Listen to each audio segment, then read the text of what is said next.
This will be the lens that you probably can't afford, but wish you could.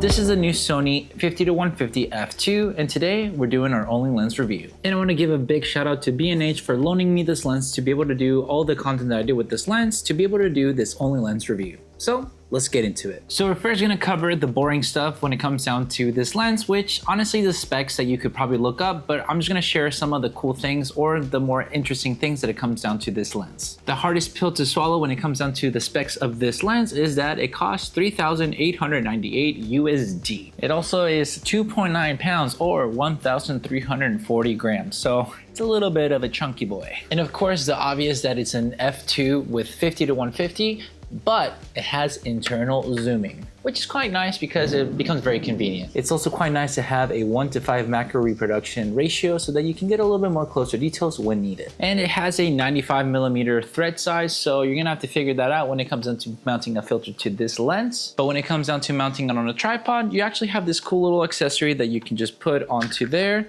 to be able to mount on a tripod a lot easier so it doesn't damage the lens or the camera within the tripod mounting. Well, that's the boring parts of the specs. Now let's get to the real information. First things first, we're gonna talk about the autofocus. Well, as we all know, it's a Sony lens with a Sony camera, so the autofocus is gonna be very fast and reliable. It's not really being biased because I shoot Sony, it's just really my experience using Sony cameras versus other cameras. I mainly used this lens in my Sony a7 IV when it came down to using it for sports photography, portraits, and just anything that I could kind of get my hands onto to test out the autofocus with more moving subjects and everything in between. I was also able to use it for some self-portraits to see how reliable it would be to use it for the autofocus when I'm, not near the camera to do some self-portraits. And to be honest, the autofocus, as you know, it was pretty great. It was able to keep track of my subjects when I was doing sports photography and being able to just kind of keep my students on, focus and sharpness and everything when it came down to taking the photos, which was very nice. The only time that I ever had a quote unquote missed focus was really more user error because it is myself that I was just kind of like had the wrong setting for maybe where the focus I wanted it to be and it missed the subject, which is just more myself. So that's kind of a little bit of a disclaimer, but overall, yeah, very fast, very reliant, and great autofocus. So how was the image quality with this lens? To be honest, this lens image quality with my Sony a7 IV was just very, very great. I was able to get even sharp images when it came down to shooting it at f2 because I really wanted to just mainly use that since it's a consistent f2 aperture with the 50-150. And I wasn't disappointed. It had great rendering, it had great images, it had great sharpness, that it just obviously produced very well images with this lens because of the quality of the glass, which you would hope so because due to its pricing. So what is my ideal scenario to use this on, and who could this lens be for? I personally believe that this lens is perfect if you're wanting to do more portrait photography because it's going to replace a lot of portrait lenses, especially due to its f2 range, but also because you have that 50 for the nifty 50 all the way to the 150 of the telephoto range to have some compression and everything for portrait photography. I also think it's going to be a great lens if you're wanting to do some sports photography, whether it's outdoors or indoors. Doesn't matter because that f2 can get you some nice little bit of low light for maybe an inside gym or anything like that, maybe some indoor tennis for some of you, but also definitely for some outdoor photography for sports when it comes down to tennis, like how I did for myself, use it with my students while we were out there to be able to create some nice separation of the background when I wasn't that interested into our location or with other students being around, but mainly as well because I knew that I could get a nice clean image because of how good the lens was with the internal zoom. Just made it a lot nicer to carry around while I was out there getting some sports photography. Or maybe you're into some nature and wildlife photography, which is a good lens to use. There's just going to be some limitations, to be honest, because it doesn't have the wider range that you might need for nature photography or more telephoto range when it comes down to wildlife if your subject is too far away, but still very usable since I did that for myself.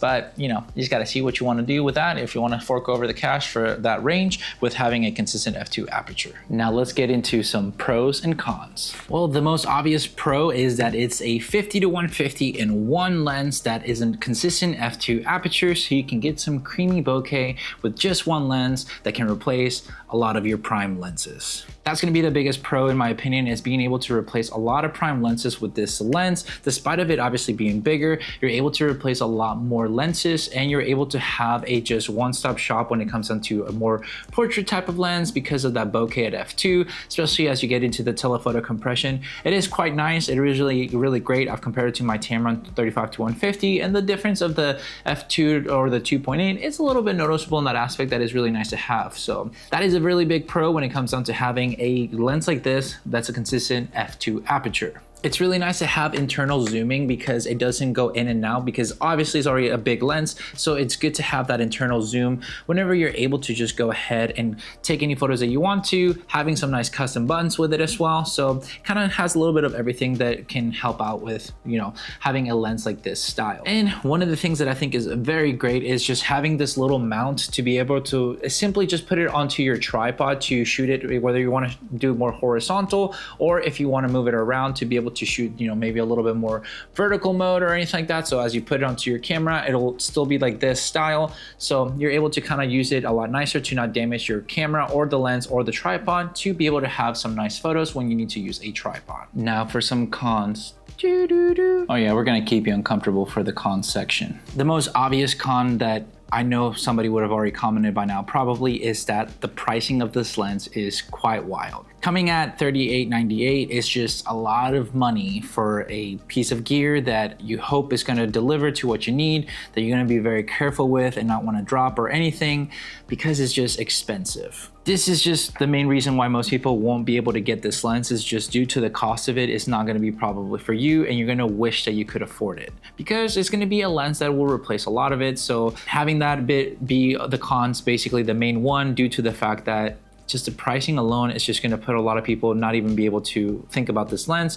Maybe just watch the video as a fun thing, because even myself, I would not want to spend this kind of money on a lens of this size because of, you know, the price tag. Another con that is going to be very obvious is going to be the size of this bad boy. It is a massive lens compared to a lot of zoom range lenses due to its aperture, and that's coming from a person that shoots and loves a 35-150 by Tamron, because that's been my workhorse of a lens since like 2021. So I'm used to having a big boy lens like that, in a sense, a chunky boy. This is chunkier. This is heavy. I can actually probably work out. I even made a meme about it. So yeah, pretty much it's just a big lens. And with size, it tells you that it comes with a lot of responsibility, or whatever Uncle Ben said in Spider-Man. Yeah. It's gonna take a lot of space in your camera bag, so hopefully you don't need that much of other gear, and that's why it's gonna be replacing other lenses, because it has the size of, you know, multiple lenses, but in one body, where you don't have to switch back and forth with your camera. So it saves you some time in that aspect. Maybe not space, but at least it saves you some time. Which, because of the size, once again, it might be tiring to bring around. So if you're not wanting to lug around a lot of gear or heavier stuff, it's not gonna be for you. Just move on. Swipe left, or whatever people do in their phones nowadays. So yeah, something that I personally, this is more my personal thing, is just the filter thread size just sucks. 95 millimeters or whatever it is, it's just not really most ideal. Most of my filters are 82. That's the biggest I have, and I do a step-up ring, so it might be a little bit harder to do that with this, because it's just gonna be so much bigger than like other lenses. For example, when I step it up from a 67 to an 82, it's still usable. I use it for pretty much all my lenses. So yeah, it's gonna be kind of like, that's more of a pet peeve of mine, just because it sucks having to have too many filters or anything like that to bring along with you. And lastly, my last con, and to be honest, is just kind of like my mentality of this lens, is because of the pricing, I genuinely would not want to bring this around with me all the time, or just anywhere and everywhere, because I brought this with me recently to Colorado to test it out for other things that I wanted to do there.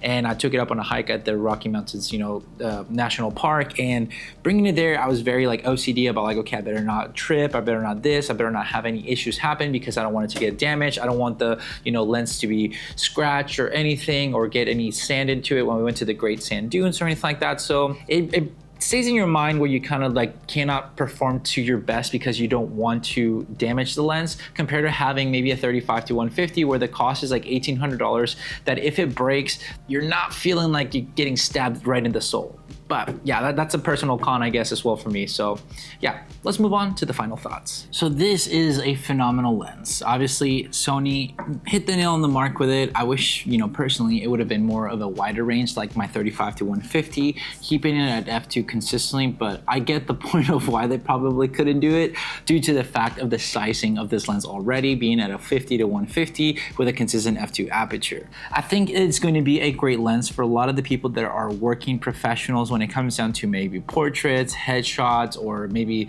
some lifestyle photography that they're working on sets or anything that they're capturing a lot of behind the scenes and they need that extra low light capabilities for some sort. Or if you're a professional, you know, sports photographer, like for like NBA, even the MLB or anything like that, that you might have a little bit more of controlled environments with being indoors or maybe a little bit of the outdoors, but with good lighting. And as well, because you have the access to be close enough to the, you know, athletes and everything of the sort.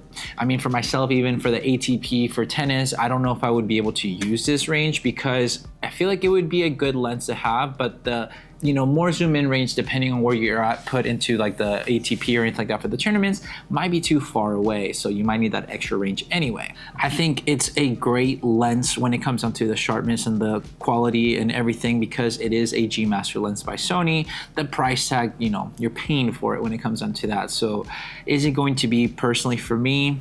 Not really. I think my Tamron 35-150 can deliver pretty much the results that I need for, you know, almost like a third of the price, to be honest, which you would hope that a lens of this caliber would be that much better than the competitors and the third-party lenses or anything like that. But that's just my opinion. It's more of a personal preference, and a lot of people are going to say that the Sony quality is going to be better. A drawback that I even kind of didn't mention so much on the cons, but it's something that obviously you would have known from the specs or whatever, is that it doesn't have OSS. So you're going to have to be still relying on, hopefully your hand is steady, faster shutter speed, or putting it on a tripod to make sure that you're able to take the photo that you need to, because once you get to the telephoto range, you're gonna have a little bit of shakiness. And that's something that's a drawback even with my 35-150. That's something that I'm hopeful that they might fix when it comes into a new version of it, but that's not the case where we're at here for. We're here for this lens anyway. But yeah, it's a great lens. It's a great, you know, product that Sony came out with. It has the bells and whistles for a G Master lens. It's gonna perform great. The autofocus is gonna be smooth. It's gonna track your subjects well with it, whether you use the Sony a7 IV, a7C Mark II, or something better and faster. It is going to be a great lens to pair up with like maybe an A9 Mark III or A1 Mark II, because you get the faster frames per second because it is a native lens and it gives you that extra, you know, frames per second that you might be hindered by a third-party lens. So if you have those cameras, you already know that this is going to be the lens for you because you have the budget, you have the experience, you have the clientele for it. Other than that, you're probably going to be in the same boat as me and just love the lens from a distance, wishful thinking that you might get it one day, but it's probably not going to be for you. But anyways, let me know your thoughts down below when it comes down to this lens. Is this a lens that you're willing to pick up and pay over the cash for and, you know, suck it up and get that lens for that consistent f2 aperture? Or are you fine with going with a third-party lens, maybe like a Tamron 35-150, the Samyang as well, or another lens whatsoever, because maybe this isn't the lens for you? I would love to know your thoughts down below. What do you think about this lens, the quality, the issues, or the pros and cons, if you will? Let me know down below. Let's have some discussions and have some nice talks, because it's always great to have that community to be able to just share your thoughts and see what other people are shooting with, to be able to see maybe you find your best lens for you in the future. But with all that said and done, guys, thank you so much for watching this video. Make sure to like and subscribe, share this video with a friend. I'll catch you guys in the next one. See ya.